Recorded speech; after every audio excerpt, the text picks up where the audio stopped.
नमस्कार साथियों, मैं अतुल द्विवेदी स्वागत करता हूं आप सभी का। हमारे समक्ष आज फिर से परम विद्वान डॉक्टर अरुणेश कृष्ण शास्त्री जी महाराज बैठे हुए हैं। उनके श्री चरणों में मेरा कोटि कोटि वंदन। जैसा कि आप सभी को पता है कि कल मेरे कुछ ऐसे प्रश्न थे जो मैंने महाराज श्री से किया था और जिनका जवाब मुझे संतुष्टि ऐसा आंसर मिला था और ऐसा जवाब मिला था कि मुझे सुनने के बाद संतुष्टि हुई थी।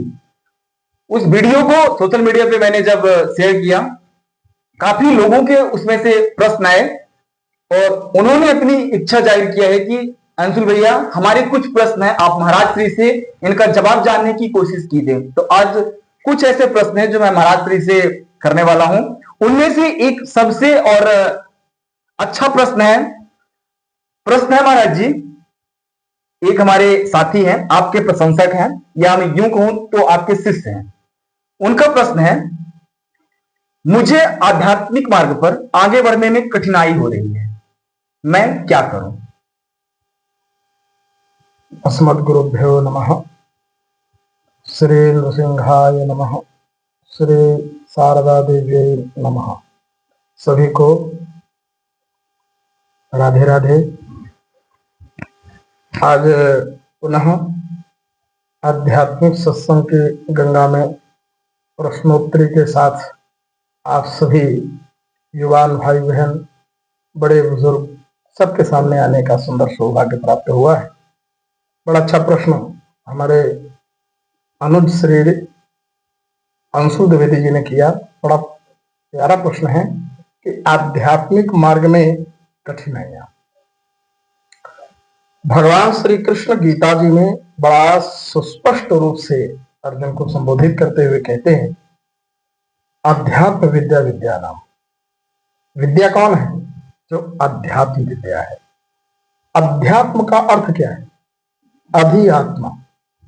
अधि आत्मा मतलब इतना गहरा, इतना गहरा, इतना गहरा कि जहां व्यक्ति डीपली अंदर चला जाए।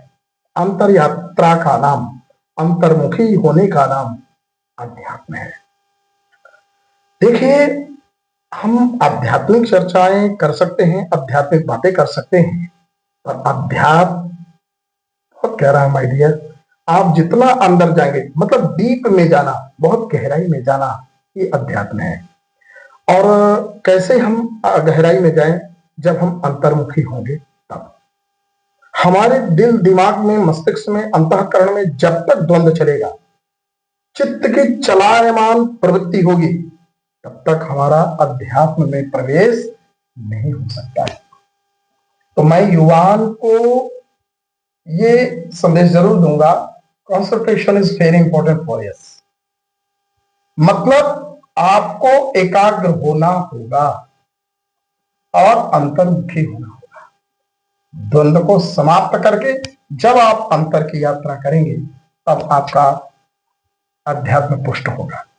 जैसे आप किसी विषय में आप सोचना प्रारंभ कर रहे हैं, फ्यूचर को लेके या किसी प्रश्न को लेके या विषय को लेके, किसी भी विषय को लेकर के, देखिए आपके चित्त वृत्ति में जब बहुत सारे प्रश्न आते हैं, बहुत सारे द्वंद्व चलते हैं, तो अध्यात्म मार्ग में रुकावट आना तय है।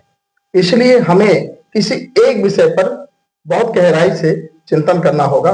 उस एक विषय के अलावा आप अनेक विषयों पर चिंतन नहीं कर सकते हैं। इसी प्रकार से मैं सभी युवा यूथ को यही संदेश देना चाहूंगा कि आप जब चिंतन करें तो किसी एक विषय, निर्धारित विषय पर चिंतन करें और उस चिंतन को बहुत गहराई तक जाएं। तब जाकर के आपका कोई भी अध्यात्म पुष्ट होगा। मैं ये कहता हूं कि मार्ग में अवरुद्ध तब आता है, एक साधे सब सधे, सब साधे सब जाए। जब आप एक जगह अनेक की साधना करते हैं तो उसमें रुकावटें आती हैं। हमें रुकना नहीं, चलते रहना है एक साथ। हमें एक साधना है, जो भी हो, एक विषय पर हो, एक ही को साधना है। उसको साधने के बाद फिर आप दूसरे की शुरुआत करें। तो अध्यात्म बहुत गहरा है और दुनिया अध्यात्म की बहुत अलग है। जो भी गया है वो फिर दोबारा आया नहीं, अध्यात्म का हो गया है।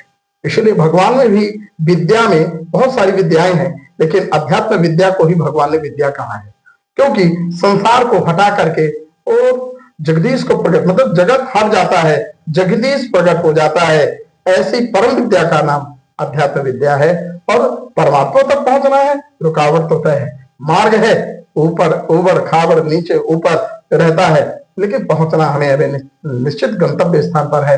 हर एक व्यक्ति का, हर एक सनातनी का एक लक्ष्य अध्यात्म है और अध्यात्म होना भी चाहिए। तो अभी ये जो प्रश्न आया कि रुकावटें आती हैं, वो रुकावटों का कारण है मन में, चित्त में बहुत सारे एक साथ द्वंद्व का होना।